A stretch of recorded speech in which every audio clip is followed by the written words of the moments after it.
Ya, selamat siang sobat-sobat semua, saudara-saudara semua. Ya, siang hari ini kita akan memberikan sedikit mengenai info kesehatan. Ya,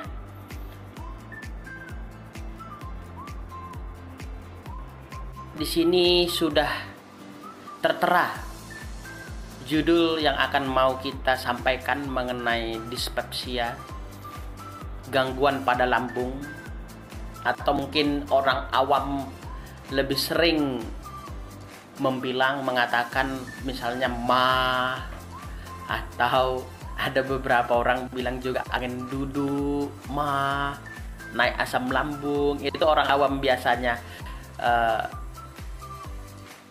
katakan. Ya, dispepsia, gangguan pada lambung. Ya, tanpa menunggu lama-lama lagi, mari kita pelajari. Bukan bermaksud mengajar, tapi kita sama-sama belajar, melihat, dan juga pada akhirnya bisa kita membuka wawasan pengetahuan kita mengenai ini ya, sahabat-sahabat semua ya. Oke, dispepsia atau gangguan pada lambung. Jadi, angka kejadian dispepsia ini terjadi pada semua golongan umur, terutama yang lebih daripada 45 tahun. Ini sobat ya. Terus, di negara berkembang lebih banyak daripada negara maju. Perempuan dan laki-laki 2:1. Wow, lebih banyak perempuan ya, sahabat-sahabat semua. Di Amerika orang kulit hitam lebih tinggi angka kejadian daripada kulit putih. Wow. Golongan darah O berisiko berkaitan dengan infeksi bakteri Helicobacter pylori. Jadi bakteri Helicobacter pylori ini bakteri yang memicu sakit perut tersebut atau dispepsia itu ya, sobat semua ya. Biasanya terjadi pada lingkungan padat penduduk sosioekonomi rendah. Mungkin ini berhubungan dengan pola makannya, sobat semua ya. Faktor risiko, kondisi lingkungan dan padatnya jadwal kegiatan dapat menyebabkan pola makan tidak teratur. Wah, ya iyalah guys, ya iyalah sobat, kayak mana lah tidak teratur makan gara-gara pola jadwal kerja misalnya ya, jadi lupa makan begitu. Stres, makan tidak teratur, dan makan sembarangan, merokok, minum alkohol, minum kopi dapat menimbulkan masalah pencernaan. Jadi sobat semua, stres ini mengakibatkan juga pada akhirnya asam lambung naik, sobat semua. Karena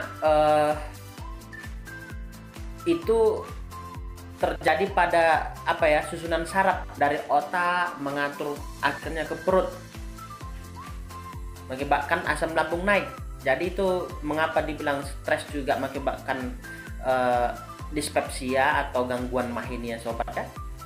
Makan tidak teratur ini biasanya misalnya jam 12 siang misalnya terlambat 2 jam, atau bahkan tidak sarapan, biasanya sarapan begitu ya. Makan sembarangan kita lihat faktor higienisnya, faktor kebersihannya ya sobat semua. Merokok ini sobat, beberapa kandungan rokok memicu kita tidak mau makan.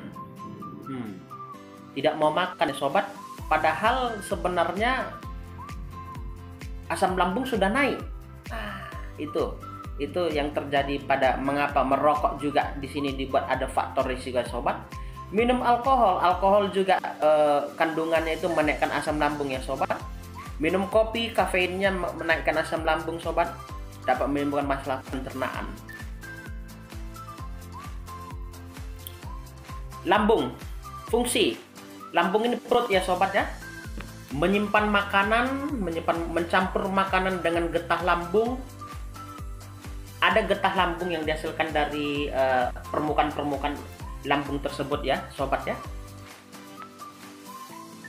Tempat mengosongkan makanan, mencegah masuknya sebagian kuman, tempat absorpsi alkohol tanpa obat-obat. Mencegah masuknya sebagian kuman, teman-teman, karena asam lambung ini juga sifatnya itu bisa mematikan juga kuman-kumannya sobat ya, karena kandungan asam yang sangat tinggi. Mengasamkan dan mencerna makanan yang masuk, melakukan efek organik, membunuh bakteri dan parasit yang masuk bersama makanan ya sobat ya. Jadi inilah kegunaan asam lambung yang ada di perut kita ya sobat ya. Sekresi meningkat 90 menit sesudah makan. Pengeluaran, arti sekresi itu pengeluaran ya sobat ya, meningkat 90 menit sesudah makan. Produksi tertinggi pada malam hari. Oh, mungkin ini mengapa kita pada malam hari jangan lagi makan berat. Mungkin bisa menyebabkan diabetes atau sakit gula ya sobat ya. Asam lambung penting, sangat diperlukan untuk membantu pencernaan. Wow. Tanpa asam lambung, makanan yang masuk tidak dapat dicerna dengan baik dan zat gizi tidak dapat diserap secara optimal. Jadi asam lambung tersebutlah yang akhirnya mencerna makanan yang udah kita kunyah masuk ke perut. Nah, asam lambung itulah yang mencerna dari perut, pada akhirnya masuk ke pembuluh-pembuluh darah dan diserap oleh usus-usus sampai ke disalurkanlah sobat ke semua sel-sel tubuh yang memerlukan sari-sari makanan. Jadi dispepsia ini adalah istilah non-spesifik, yaitu keluhan perut bagian atas. Gejala tersebut bisa berupa nyeri atau tidak nyaman di bagian perut, kembung, mungkin kembung udah pada tahu semua teman-teman semua ya. Rasa penuh, bersendawa ya sobat ya. Cepat kenyang, padahal belum banyak yang terisi, berbau ini suara keroncongan dari perut. Nah itu juga salah satu gejala dispepsia sobat ya. Sering disebut non-ulcer dispepsia atau dispepsia idiopati. Dispepsia fungsional berhubungan dengan kecemasan, kelelahan, depresi atau stres emosional. Ini tadi ya sobat ya. Gejala-gejala lain, muntah-muntah hebat. Kalau ini udah parah ya guys, udah parah ya sobat. Demam, muntah darah, wow. Kalau ini udah parah, kalau udah luka lambung. Buang air besar berwarna hitam kalau udah luka ya, udah luka saluran pencernaan tersebut, lambung, usus. Anemia karena dia sudah luka, maka terjadi muntah darah, terjadi BAB-nya berdarah, warna hitam, maka dia jadi anemia, berkurang sel darah merahnya ya. Penurunan berat badan yang bermakna, wow. Mengapa begini? Karena juga adanya gangguan saluran pencernaan, maka tubuh juga bisa mengakibatkan juga jadi kurus. Penurunan berat badan yang bermakna, berkeringat dingin, dia tidak rangsangan dari gangguan saluran pencernaan tersebut. Kita saja misalnya kelaparan, berkeringat dingin, apalagi ini kesakitan begini sobat, pingsan, wow. Pingsan bisa juga ya sobat ya. Ini penyebab obat-obatan, juga idiosinkrasi makanan. Tadi udah disebut ini sobat, ada juga tadi faktor-faktor risiko tersebut.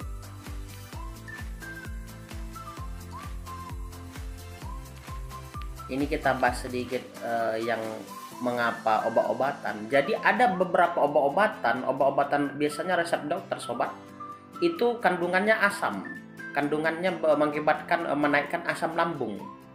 Nah, jadi karena dikonsumsi istilahnya dalam jangka panjang bisa mengakibatkan kenaikan asam lambung. Itu makanya sering sesudah makan misalnya beberapa obat dari medis itu dikonsumsi supaya dia tidak memperparah lambung, tidak menaikkan asam lambung. Tapi dalam konsumsi yang berlamaan atau jangka panjang bisa mengakibatkan juga naiknya asam lambung yang mengakibatkan juga dispepsia tersebut atau MAH tersebut ya sobat. Ada untuk terapinya, ada terapi farmakologi, obat-obatan maksudnya guys. Non farmakologi saja kita bahas. Modifikasi gaya hidup dan menghindari obat penyebab ulcer, aspirin, NSAID, lipoproteinat oral, KCL, pembuatan imunosupresan. Jadi modifikasi gaya hidup ya, supaya teratur makan, menghindari makanan-makanan yang dilarang ya, menghindari obat penyebab apa ya, sesuai dengan anjuran dokter sobat. Kalau untuk obat-obat medis, menghindari stres, stop merokok dan alkohol, stop kafein, stimulan asam lambung, menghindari makanan dan minuman soda. Jadi kopi itu kafein itu sobat. Kalau teh dia ada tapi nggak sebanyak kopi. Oke. Menghindari makanan dan minuman soda. Minuman soda banyak ya sobat ya. Coca-Cola, sejenisnya. Menghindari makan malam. Wow.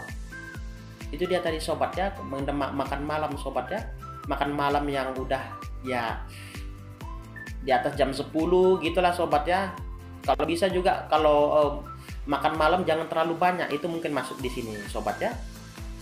Pengaturan makanan, memberikan makanan dan cairan secukupnya tanpa memberatkan lambung. Ya, ini maksudnya sobat, sebenarnya bagusnya kalau kita makan jangan terlalu kenyang, itu memberatkan lambung, mencegah dan menetralkan sekresi asam lambung yang berlebihan. Kriteria makanan sobat untuk apa? Ya, dispepsia ini mudah cerna, porsi kecil, lemak rendah, rendah serat, cairan cukup, tidak mengandung bumbu yang tajam. Ini ya sobat ya. Bahan makanan yang tidak dianjurkan untuk penderita MAH ini sobat ya, tidak dianjurkan beras ketan, jagung, ubi, talas, singkong, kacang merah, sayuran mentah, daun singkong, kol sawi, nanas, durian, nangka, santan kental. Ini semua ini mengandung gas ini. Mungkin ini apa ya sobat ya, payah kita menghafalnya ini semua, tapi kan intinya makanan-makanan yang mengandung gas ya. Ini semua daun singkong, kol, itu deh, nangka ya, santan. Lanjutan sobat, minuman bersoda, minuman beralkohol, kopi, cabai. Oh, kurangi cabai sobat, merica, cuka. Saat lambung ngadat, makanlah makanan cair dulu. Ngadat ini mungkin maksudnya sobat kembung atau penuh ya, atau bermasalah ya, makan cair dulu. Kunyah makanan sampai halus untuk mengurangi kerja. Oh, jadi sangat penting sobat, ternyata mengunyah makanan sampai halus untuk mengurangi kerja sistem pencernaan. Wow. Apalagi kalau usia udah bertambah ya sobat ya. Makan sambil mengobrol akan mengakibatkan banyak udara ikut tertelan dan bisa menyebabkan perut kembung. Wow, ini salah satunya sobat. Makan sambil ngobrol rupanya dilarang juga sobat. Bukan hanya dari segi kita jangan tersedak, tapi juga bisa banyak udara juga bisa tertelan kalau kita lagi ngobrol dan bisa menyebabkan perut kembung. Wow. Ya itulah dia sobat, kita review, kita bahas mengenai dispepsia atau gangguan pada lambung ya. Semoga ini bermanfaat sobat. Kita membahas mengenai dispepsia atau gangguan pada lambung ini sobat ya. Sesudah tahu mengenai ini sobat, semoga ini tidak terjadi pada kita. Dengan pola hidup yang benar, dengan pengetahuan yang benar, dengan kedisiplinan menjaga kesehatan, maka ini bisa tercapai untuk pengurangan dari pasien-pasien dari yang dispepsia atau MAH ini sobat ya, sehingga kita semua bisa betul-betul menjaga mengenai lambung kita sobat, mengenai kesehatan lambung kita. Oke sobat, terima kasih, sampai jumpa kita di pembahasan selanjutnya sobat mengenai kesehatan ya. Jangan lupa di subscribe video ini. Oke, salam sehat.